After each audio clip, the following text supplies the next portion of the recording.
The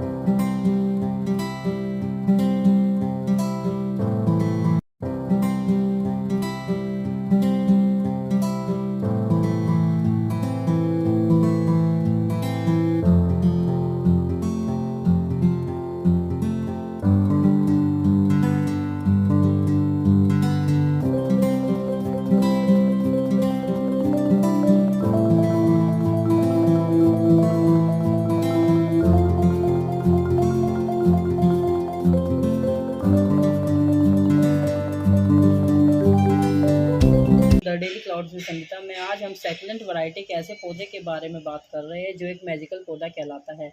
इसको magical इसीलिए कहा जाता है जो किसी भी आकार में ढल सकता है। अगर आप इसको एक छोटे पेड़ की तरह बनाना चाहते हैं तो आप इसे पेड़ की शेप दे सकते हैं। अगर आप टोपियारी बनाना चाहते हैं तो टोपियारी बना दीजिए। अगर आप बोनसाई भी बनाना चाहते हैं तो उसको बोनसाई भी बनाया जा सकता है। आज हम बात करेंगे कि इस पौधे को घना कैसे बनाएं, कैसे इसकी पत्तियों को चमकदार बनाया जाए, क्योंकि ये समय बहुत अच्छा है इसको बढ़ाने व उगाने के लिए। अब हम बात करते हैं इसकी सॉइल के बारे में। इसकी मिट्टी जेड प्लांट को पोरस सॉइल की रिक्वायरमेंट होती है, यानी वेल ड्रेन सॉइल की। आपने पानी पौधे में दिया और वह बहुत जल्दी बाहर निकल गया, इसीलिए इसके लिए हमें सही ढंग की सॉइल मिक्सचर बनाना चाहिए।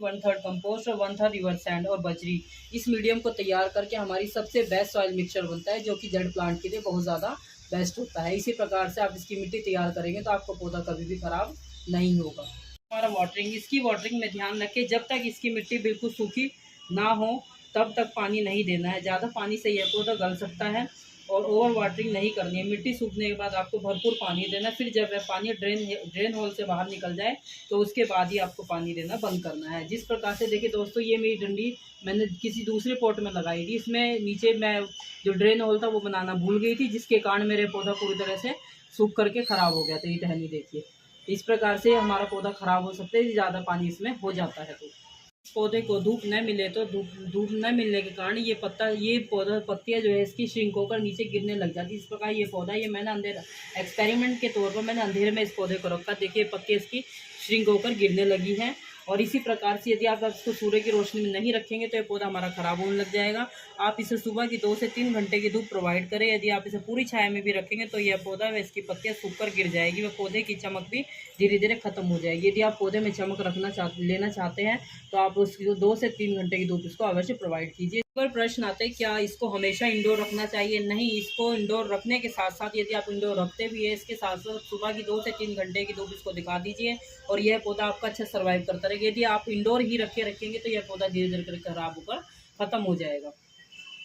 अब नेक्स्ट पॉइंट पर आते हैं प्रूनिंग या ट्रिमिंग। प्रूनिंग या ट्रिमिंग हमें क्यों करनी चाहिए, इसकी कटिंग क्यों करनी चाहिए, इस सवाल पर बात करते हैं। जैसे हम अपने बालों का ख्याल रखते हैं वे समय समय पर ट्रिम करते रहते हैं, इसी प्रकार जेड को भी ट्रिमिंग व पिंचिंग करते रहना है। पिंचिंग हमारा जो होता है, ये टिप का जो पार्ट होता है, देखिए टिप का जो पार्ट होता है इसको यहाँ से ऐसे करके बिल्कुल यहाँ से तोड़ देना चाहिए। ये हमारा प्रूनिंग होता है, जिससे हमारा पौधा ट्रिम बहुत ज़्यादा घना होता चला जाता है। इस प्रकार से देखिए ऊपर की टिप की जो 4 पत्ते निकाल दीजिए, हमारी ट्रिमिंग कहलाती है, प्रूनिंग कहलाती है। और कटिंग इसीलिए ज़रूरी होती है जैसे ऊपर का हिस्सा आपको घना बनाना है तो आप इसको यहाँ से इस प्रकार से काट दीजिए। ये देखिए इस प्रकार से आप इसकी कटिंग कर दीजिए। अब यहाँ से क्या है, देखिए यहाँ से क्या 2 शूट्स ये निकल रही है, अब यहाँ से ये 2 3 4 शूट्स और निकलने लग जाएगी ताकि हमारा पौधा घना हो जाएगी। देखिए मेरे को इसकी कटिंग करनी भी थी और मेरे को नए प्लांट तैयार भी करने हैं, तो मेरा आज ये काम भी हो जाएगा। इसीलिए ट्रिमिंग व प्रूनिंग बहुत ज़्यादा ज़रूरी होती है। और हमें इन कटिंग को फेंकना नहीं है, जो हमारी कटिंग्स है इनको हमें फेंकना बिल्कुल भी नहीं है। इनके द्वारा हम और भी नए प्लांट तैयार कर सकते हैं। देखिए इस प्रकार से आप नए प्लांट तैयार कर सकते हैं। मेरे 4 पौधे तैयार हो जाएंगे इससे। जो भी आपकी अनबैलेंस सी टहनियाँ हैं उनको अनबैलेंस टहनियों को वहाँ से हटा दीजिए और उसको उसी से आप कई प्लांट आराम से तैयार कर सकते हैं। देखिए यहाँ एक प्लांट यहाँ से तैयार हो जाएगी, यहाँ से ये 4 5 7 8 प्लांट मेरे तैयार हो सकते हैं।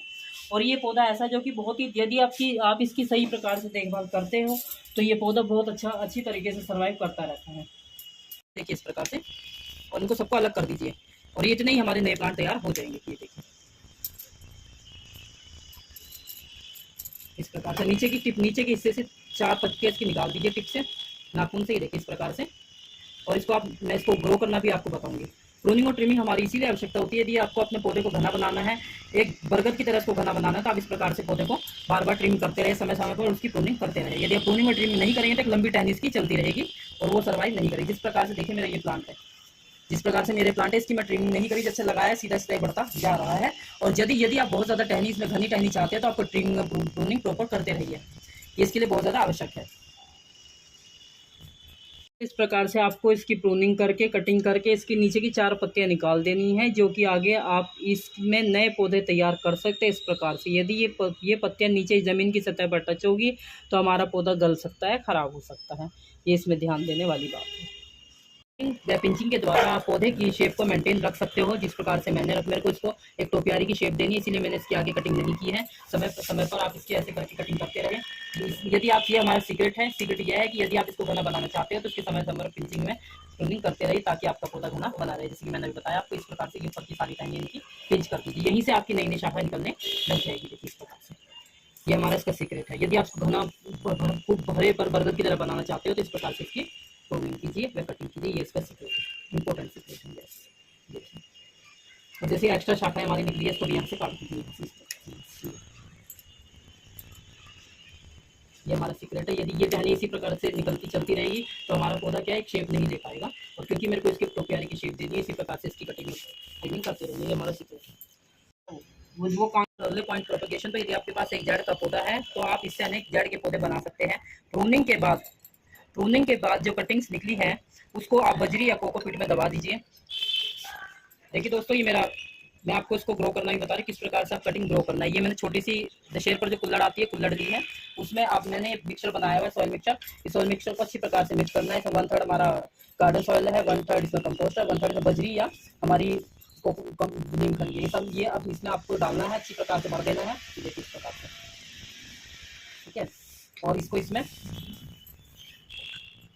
ग्रो कर देना है, ज़्यादा इसको दबाना नहीं है और ये आसानी से हमारा चलता रहेगा।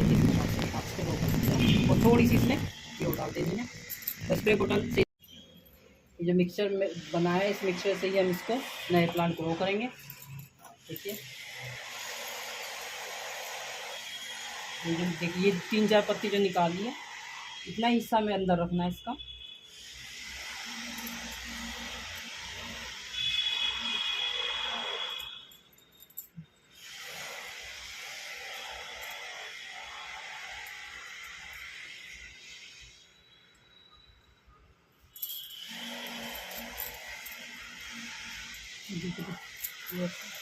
इसमें स्प्रे कर दीजिए पानी का, पूरी तरह से इसको भर दीजिए।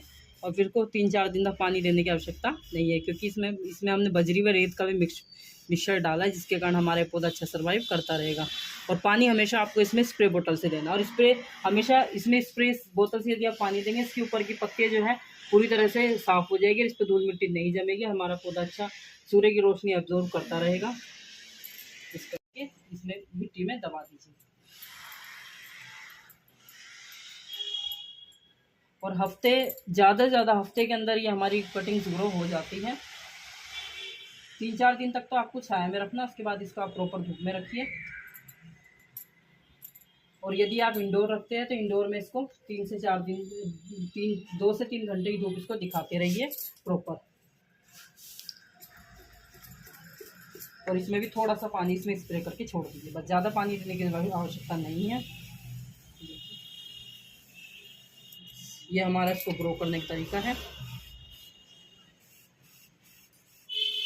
एक से अनेक, देखिए 3 प्लांट मेरे यहाँ पर तैयार हो गए, 4 प्लांट ये, 4 3 7 और 7 और 2 9 प्लांट मेरे ये रेडी हो चुके हैं। देखिए इस प्रकार से नए पौधे आसान से तैयार कर सकते हो। बहुत ही आसान है इसको ग्रो करना है। ऐसा नहीं सोचते लोग बहुत से कि कैसे उगाएंगे, क्या करेंगे, हमारे यहाँ चलता नहीं है। क्या करते हैं, इसमें पानी ज़्यादा भर देते हैं, जिसके कारण हमारा पौधे ख़राब होने लग जाते हैं। इनको भी नहीं फेंकना, ये जो हमारे छोटे छोटे पत्ते हैं इनको भी आप इसमें दबा दीजिए, ये भी रूट्स आपकी पकड़ लेंगी। इस प्रकार से इनको दबा दीजिए, सभी की सभी ये इसमें रूट्स पकड़ लेंगे।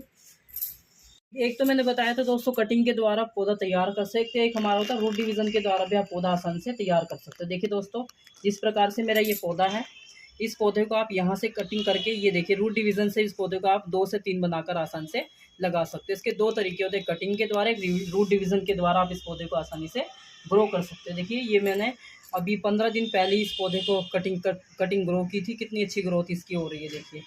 बहुत आसान है इसको उगाना, बस थोड़ी सी इसमें मिट्टी का सॉइल मिक्सचर यदि सही बना हो तो हमारा पौधा अच्छी प्रकार से सर्वाइव होता रहता है। और रूट डिवीज़न जो होती है, हमें 4 से जब उगाने के 4 से 5 महीने बाद इसकी रूट डिवीज़न करनी चाहिए। देखिए नीचे ना, ये यहाँ पे जड़ निकल गई, यहाँ पे जड़ निकल गई, यहाँ से काट के आप लगाओगे तब भी पौधा ग्रो हो जाएगा, और ये भी लगाओगे तो भी पौधा हमारा ग्रो आसान से हो सकता है। यहाँ से भी कटिंग तैयार हो जाएगी हमारी। अब इसको दोबारा से, मैंने आपको सिर्फ दिखाने के लिए इसको उखाड़ा था। ठीक है दोस्तों,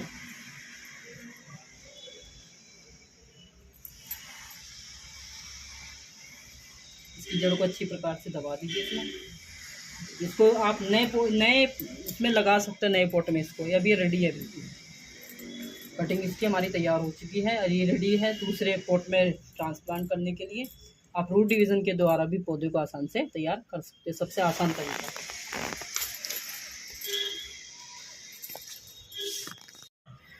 जैसे कि दोस्तों मैंने बताया, रूट से भी आप एक नया पौधा आसान से तैयार कर सकते हो। आप एक मैच्योर पौधे को 4 से 5 महीने बाद उसकी रूट से भी नई शूट्स निकलने लग जाती है। मैंने जैसे आपको प्रैक्टिकल दिखाया, और एक उसको आप कटिंग करके अलग रिपोर्ट कर दीजिए, नया पौधा आपका तैयार हो जाएगा। बहुत आसान तरीका है इसको उगाने का। अब प्रश्न आता है सही समय खाद देने का। जो फर्टिलाइज़र होता है, फर्टिलाइज़र देने का सही समय हमारा कौन सा होता है? फरवरी से नवंबर तक। साल में फरवरी या नवंबर में आपको 2 बार साल में खाद देना है। 2 मुट्ठी कंपोस्ट डालकर गुड़ाई कर सकते हैं। बस इस पर थोड़ा ज़्यादा गर्मी में लिक्विड मैन्योर दे सकते हैं, बहुत अच्छा बढ़ता रहता है मैन्योर के द्वारा। जितना लिक्विड फर्टिलाइजर्स को गर्मी में दिया जाएगा उतना ही अच्छा सर्वाइव करता रहेगा। नेक्स्ट पॉइंट पे आते हैं, रिपोर्टिंग कब कर दें। इसकी रिपोर्टिंग की ज़रूरत बहुत कम होती है। यदि आपका पौधा रूट बाउंड हो या फिर गमले में समा नहीं रहा है, तो आपको इसको, अगर आपको लगता है कि जड़ बीमार है, मिट्टी में कोई प्रॉब्लम है, तो इसका सॉइल मिक्सचर बदल सकते हैं या रिपोर्टिंग कर सकते हैं। जैसे कि मेरा पौधा बिल्कुल सही चल रहा है, मेरे को रिपोर्टिंग की ज़रूरत नहीं है। बस यदि मुझे करनी रिपोर्टिंग तो इस प्लांट की रिपोर्टिंग करूँगी मैं, ठीक है, और या इसकी करूँगी। रिपोर्टिंग आप इसकी करेंगे तो फ़ैब में कीजिए। फ़ैब में और सितंबर में बहुत अच्छे सर्वाइव करता रहता है और बहुत अच्छा ही चलता रहता है। अब नेक्स्ट पॉइंट पे आते हैं हमारे, कटिंग कब ग्रो करें। जेड की कटिंग ग्रो करने का सही समय फ़ैब या मानसून होता है, जिसमें यह बहुत अच्छी बढ़त लेता है। और मानसून में, बरसात के मौसम में यदि आप इसको ग्रो करते हो तो ये बहुत तेज़ी के साथ ग्रोथ पकड़ता है। इन पौधों की संख्या को बढ़ाया है। मैं सिंगल ये प्लांट में लेकर के आई थी, और इसके द्वारा ये मेरी कटिंग ग्रो करते देखिए मेरे कितने सारे प्लांट हो सकते हैं। यदि मैं इसमें गमले तैयार करना चाहूँ अलग अलग करने के लिए, तो मैंने 50 पौधे आसान से तैयार कर सकती हूँ। और इसमें से मैंने कटिंग ग्रो करके बहुत सारी बांट भी दी है। इसी प्रकार से आप यदि अपने गार्डन की शोभा को बढ़ाना चाहते हैं, अपने गार्डन में हरियाली को बनाए रखना चाहते हैं, तो आप इसे जेड प्लांट को अपने गार्डन में अवश्य शामिल कीजिए। लाइक कीजिए, शेयर कीजिए, सब्सक्राइब कीजिए। धन्यवाद।